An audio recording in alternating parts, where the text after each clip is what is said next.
Hi welcome to my YouTube channel. ಇವತ್ತು ಗೌರಿ ಕಲ್ಯಾಣದಲ್ಲಿ ಏನಾಗ್ತಿದೆ ಅಂತ ಸಂಪೂರ್ಣವಾಗಿ ನಮ್ಮ ವಿಡಿಯೋದಲ್ಲಿ ತಿಳಿಸ್ಕೊಡ್ತೀನಿ, ಬನ್ನಿ. ಅದಕ್ಕಿಂತ ಮೊದಲು ನೀವೇನಾದರೂ ಗೌರಿ ಕಲ್ಯಾಣವನ್ನು ದಿನ ನೋಡಲು ಇಷ್ಟಪಡುವುದಾದರೆ ಈ ಕೂಡಲೇ ನಮ್ಮ ಯೂಟ್ಯೂಬ್ ಚಾನಲ್ನ ಸಬ್ಸ್ಕ್ರೈಬ್ ಮಾಡ್ಕೊಳ್ಳಿ. ಈ ಕಡೆಗೆ ಗೌರಿ ಮತ್ತು ಅವರ ಅತ್ತೆ ಕೂಡ ಮಾತಾಡ್ತಾ ಇರ್ತಾರೆ. ಗೌರಿ ಏನೇ ಹೇಳಿದ್ರು ಅವರ ಅತ್ತೆ ಕೇಳೋದೇ ಇಲ್ಲ, ಆದರೂ ಗೌರಿ ಬಿಡೋದೇ ಇಲ್ಲ. ಅತ್ತೆ, ನೀವು ಒಪ್ಕೊಳ್ಳಿಲ್ಲ ಅಂದರೂ ಪರವಾಗಿಲ್ಲ, ನನ್ನ ತಪ್ಪನ್ನು ನಾನು ಕ್ಷಮಿಸಿದ್ದೀನಿ, ಅಂದರೆ ನಾನು ತಪ್ಪೇ ಮಾಡಿಲ್ಲ ಅಂತ ನಾನು ನಿರೂಪಿಸಿದ್ದೀನಿ.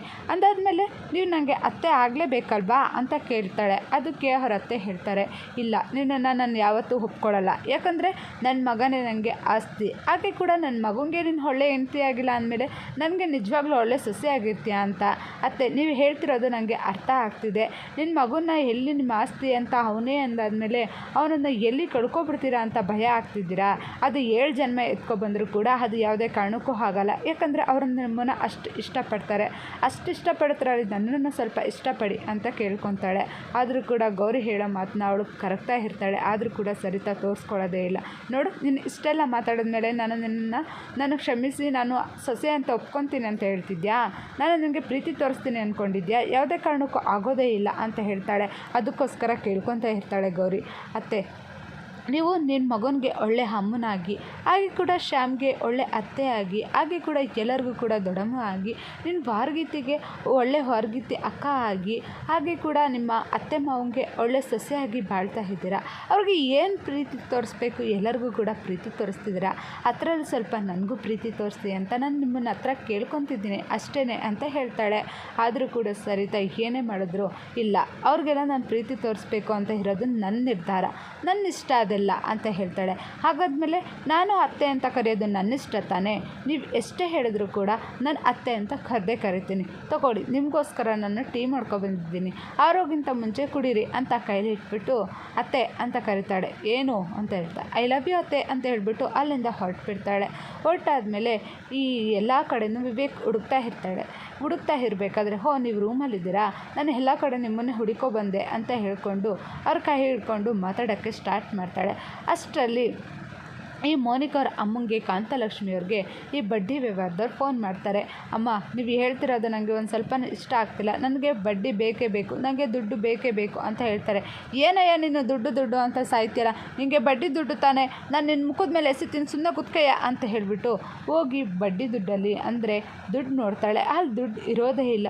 ಏನಪ್ಪ, ನಾನು ಬೀರಲ್ಲೇ ಇಟ್ಟಿದ್ದೆ ದುಡ್ಡನ್ನ 12,000ನ, ಇಲ್ಲೆಲ್ಲೂ ಕಾಣ್ತಾನೆ ಇಲ್ವಲ್ಲ, ಏನಾಯಿತು ಅಂತ ಬಂದ್ಬಿಟ್ಟು ಚಿನ್ನು ಅಂತ ಕೂಕ ಬಂದಾದ್ಮೇಲೆ ನಾನು ಇಲ್ಲಿ 12,000 ದುಡ್ಡು ಮಡಗಿದೆ, ಅದು ಕಾಣ್ತಾನೇ ಇಲ್ಲ, ನೀವೇನಾದರೂ ಎತ್ಕೊಂಡ್ರಾ ಅಂತ ಕೇಳ್ತಾರೆ. ಆವಾಗ ಚಿನ್ನಗೆ ಫ್ಲ್ಯಾಶ್ ಬ್ಯಾಕ್ ಹೋಗುತ್ತೆ. ಅಂದರೆ ಅವಳು ಮೇಕಪ್ ಕಿಟ್ ತಗೊಂಡಿರ್ತಾಳಲ್ಲ ಮೋನಿಕಾ, ಅದನ್ನು ನಿಮ್ಮ 12,000ನ ನಾನು ತರ್ತೀನಿ ತಾಡ್ರಿ ಅಂದ್ಬಿಟ್ಟು ಅವಳನ್ನ ಕರ್ಕೊಬಂದ್ಬಿಟ್ಟು ಬೊಗ್ಲು ನಿಮಗೆ ಮೇಕಪ್ ಕಿಟ್ಗೆ ದುಡ್ಡು ಎಲ್ಲಿಂದ ಬಂತು ಅಂತ ಹೇಳೇ ಅಂತ ಕೇಳ್ತಾಳೆ. ಅದಕ್ಕೆ ಎಲ್ಲಿಂದ ಬಂತು, ನನ್ನ ಮನೆಯಲ್ಲಿ ನಮ್ಮಮ್ಮ ಸಂಪಾದನೆ ಮಾಡಿರೋದು, ನಮ್ಮ ಬೀರಲ್ಲಿ ನಾನು ಎತ್ಕೊಂಡಿದ್ದು ಅಂತ ಹೇಳ್ತಾರೆ. ಏನು, ನಿಮ್ಮಮ್ಮನ ನಮ್ಮಮ್ಮ ಅನ್ನೋಕ್ಕೆ ನಿನಗೆ ನಾಚಿಕೆ ಆಗಲ್ವಾ, ಇದು ನಿಮ್ಮನೇನಾ, ಯಾವುದೇ ಕಾರಣಕ್ಕೂ ಆಗಲ್ಲ, ನೀನು ಬೀದಿಲಿ ಬಿದ್ದಿರೋ ಅನಾಥೆ ಅಂತ ಬೈದೇ ಬಿಡ್ತಾಳೆ ಕಾಂತಲಕ್ಷ್ಮಿ. ಏನು, ನಿನ್ನ ಹತ್ರ ಗನಂದಾರಿ ದುಡ್ಡು ಎತ್ಕೊಂಡಿದ್ದೀನಾ, 12,000 ಎತ್ಕೊಂಡಿದ್ದೀನಿ, ಹತ್ರಲ್ಲಿ 11,000 ಮೇಕಪ್ ಕಿಟ್ ತಂದಿದ್ದೀನಿ, ಇನ್ನೊಂದು 1,000 ಉಳಿದಿದೆ, ತಂದು ಮುಖದ ಮೇಲೆ ಎಸಿತೀನಿ, ಸುಮ್ಮನೆ ಕೂತ್ಕೊಳ್ಳಿ. ಹಾಗೆ ಕೂಡ ನಾನು ಹುಟ್ಟ ಬೆಳೆ ಏನು ಖರ್ಚು ಮಾಡಿದ್ದೀರಾ ಅದನ್ನು ಬರೆದಿಟ್ಕೊಳ್ಳಿ, ನನ್ನ ಮದುವೆ ಆದಮೇಲೆ ಲೆಕ್ಕ ಪೂರ್ತಿ ಮಾಡ್ತೀನಿ, ಸರಿನಾ ಅಂದ್ಬಿಟ್ಟು ಅಲ್ಲಿಂದ ಹೊರಟ್ಬಿಡ್ತಾಳೆ. ನೋಡು, ಏನು ದುರಹಂಕಾರ ನಿನ್ನ ಮಗಳಿಗೆ, ಕಳಿಸೋ ವಯಸ್ಸಲ್ಲಿ ನಿನ್ನ ಬುದ್ಧಿ ಕಲಿಸ್ಲಿಲ್ಲ, ಈಗೇನು ಕಲಿಸೇನು ಪ್ರಯೋಜನ ಬಿಡು ಅಂತ ಹೇಳಿಬಿಟ್ಟು ಅಲ್ಲಿಗೆ ಸುಮ್ಮನಾಯ್ತಾರೆ. ಈ ಕಡೆಗೆ ವಿವೇಕ್ ಹತ್ರ ಬಂದ್ಬಿಟ್ಟು, ನಾನು ತಪ್ಪೇ ಮಾಡಿಲ್ಲ ಅಂತ ನಾನೀಗ ನಿರಪರಾಧಿಯಾಗಿದ್ದೀನಿ, ಈಗ ನೀವು ನನ್ನನ್ನು ಹೆಂಡ್ತಿ ಅಂತ ಒಪ್ಕೊಂಡಿದ್ದೀರಾ ತಾನೇ ಅಂತ ಕೇಳ್ತಾರೆ. ಏನು, ನಿನ್ನನ್ನು ಹೆಂಡ್ತಿ ಅಂತ ಒಪ್ಕೊಂಡಿದ್ದೀನಾ, ಯಾವುದೇ ಕಾರಣಕ್ಕೂ ಆಗಲ್ಲ, ಮತ್ತೆ ನಾವಿಬ್ಬರು ರೀಕಾಲ್ ನಾವಿಬ್ಬರು ಎಲ್ಲಿಂದ ಇಲ್ಲಿವರೆಗೂ ಮೀಟ್ ಆಗಿರೋದನ್ನ ಅಂತ ಹೇಳ್ತಾರೆ. ಹಾಗೆ ಕೂಡ ಜಗಳ ಆಡಿದ್ದು ಎಲ್ಲ ಕೂಡ ರೀಕಾಲ್ ಮಾಡ್ಕೊತಾಳೆ. ಇಲ್ಲಿವರೆಗೂ ರೀಕಾಲ್ ಮಾಡ್ಕೊಂಡಲ್ಲ, ನಾನು ಈ ಮನೆಯಲ್ಲಿ ನೀನು ತಪ್ಪು ಮಾಡಿಲ್ಲ ಅಂತ ನಿರೂಪಿಸು, ಆವಾಗ ನಾನು ನಿನಗೆ ಈ ಮನೆ ಸ್ಥಾನ ಕೊಡ್ತೀನಿ ಅಂತ ಹೇಳಿದೆ ಹೊರತು ನಿನಗೆ ಹೆಂಡತಿ ಸ್ಥಾನ ಕೊಡ್ತೀನಿ ಅಂತ ನಾನು ಹೇಳಿದ್ದೀನ, ಯಾವುದೇ ಕಾರಣಕ್ಕೂ ಇಲ್ಲ ಅಂತ ಹೇಳ್ತಾರೆ. ಅದಕ್ಕೋಸ್ಕರ ಏನು ಮಾತಾಡ್ತಿದ್ದೀರಾ, ನಾನು ಒಬ್ಬಳೇ ಹೋರಾಡಿ ನಾನು ನಿರಪರಾಧಿ ಅಂತ ಮಾಡಿದ್ದೀನಿ, ಅನಿಕೇತ್ ಮಾಡಿರೋ ಸಂಚಿಕೆ, ಮೋನಿಕಾ ಮಾಡಿರೋ ತಪ್ಪಿಗೆ ನಾನು ಮದುವೆ ಆಗಿದ್ದೀನಿ, ನನ್ನಿಷ್ಟ ಪ್ರಕಾರ ನಿಮ್ಮನ್ನು ನಾನು ಮದುವೆ ಆಗಿಲ್ಲ ಅಂತ ಹೇಳ್ತಾರೆ. ಅದಕ್ಕೆ ಹೌದು, ನಾನು ಅಷ್ಟೇ, ನಿನ್ನಿಷ್ಟ ಪ್ರಕಾರ ನಾನು ಮದುವೆ ಆಗಿಲ್ಲ, ಇಲ್ಲೇ ನಿಂತೋಗ್ಬೇಕು ಅಷ್ಟೇ ಅಂತ ಹೇಳ್ತಾರೆ. ಏನು ಮಾತಾಡ್ತಿದ್ದೀರಾ, ಹಾಗಾದರೆ ನನಗೆ ಹೆಂಡತಿ ಹೆಂಡತಿ ಸ್ಥಾನ ನೀವು ಕೊಡೋದೇ ಇಲ್ವಾ ಅಂತ ಕೇಳ್ತಾರೆ. ಇಲ್ಲ, ನಾನು ಯಾವುದೇ ಕಾರಣಕ್ಕೂ ನಾನು ಕೊಡೋದೇ ಇಲ್ಲ ಅಂತ ಕೂಡ ಹೇಳ್ತಾರೆ.